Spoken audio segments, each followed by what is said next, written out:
ከዛሬ ቀን ጀምሮ የናፍጣ አቅርቦት ከጦርነቱ በፊት ወደ ነበረበት እንዲመለስ በመንግስት ተወስኗል።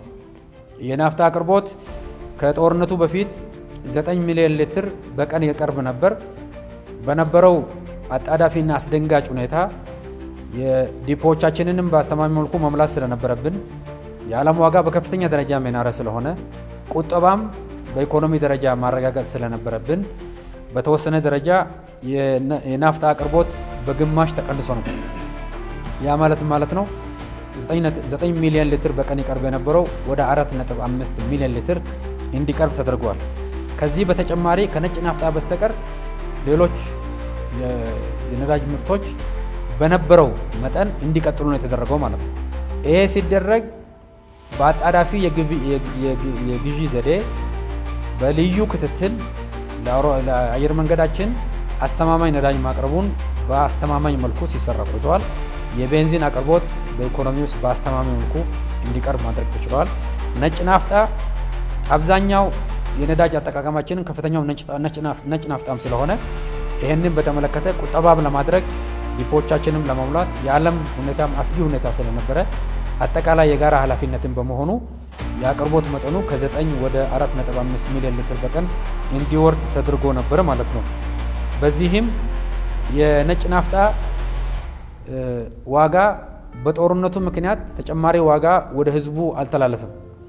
ይሄ ባለመተላለፉ ምክንያት በየወሩ ከነበረው ድጎማ በተጨማሪ በሁሉም የነዳጅ አይነቶች ማለት ነው ከጦርነቱ በፊት ከነበረው ድጎማ በተጨማሪ በየወሩ 20 ቢሊዮን አዲስ ድጎማ መንግስት እየከፈለ ይገኛል ማለት ነው።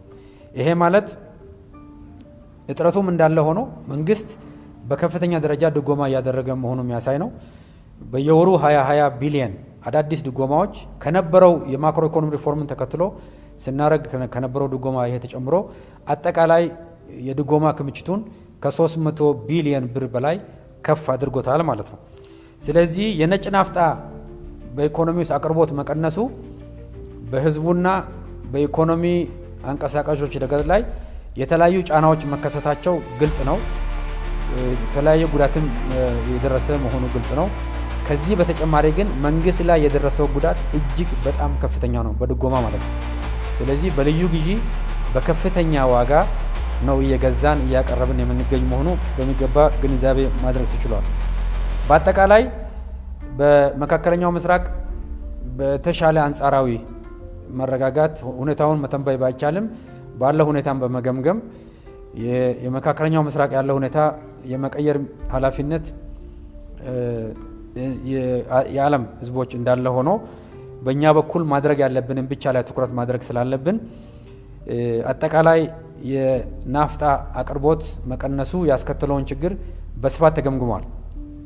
በተለይ በአሁኑ ወቅት የከፍተኛ ሆነ የግብርና ምርት ዝግጅት እና የግብርና ምርት ስራዎች የሚሰሩበት ወቅት በመሆኑ የኤክስፖርት ስራዎቻችንን በከፍተኛ ደረጃ አቀላጥፈን መቀጠል ስላለብን እንዲሁም ነዳጅን እንደ ግብዓት የሚጠቀሙ ከፍተኛ አምራች የሆኑ ዘርፎችም በመኖራቸው የተለያዩ የመንግስት የልማት ፕሮጀክቶች በናፍጣ እጥረት በከፍተኛ ደረጃ ጫና ያሳደረ በመሆኑ እንዲሁም የግብርና ምርቶችን ለማቀነባበርም የግብርና ምርቶችንም ወደ ገበያ ለማድረስ የተለያዩ ጫናዎች በመፈጠራቸው ምንም እንኳ መንግስት በከፍተኛ ውድ ዋጋ የገዛ በከፍተኛ ድጎማ እያቀረበ ቢሆንም ከዛሬ ቀን ጀምሮ የናፍጣ አቅርቦት ከጦርነቱ በፊት ወደ ነበረበት እንዲመለስ በመንግስት ተወስኗል። ይሄ ማለት ነው በቀን 4.5 ሚሊዮን ናፍጣ በአገር ደረጃ እናቀርብ የነበረው ከጦርነቱ በፊት ወደ ነበረበት ወደ 9 ሚሊዮን ሊትር የቀን አቅርቦት እንዲመለስ ውሳኔ ተመልሷል። ውሳኔውንም ተግባራዊ በማድረግ ረገድ ለአዲስ አበባ ከተማ ከዛሬ ጀምሮ ከጅቡቲ ከጦርነቱ በፊት ወደ ነበረበት የአቅርቦት መጠን ጭነት ከዛሬው ቀን ጀምሮ መጫን ይጀምራል ማለት ነው።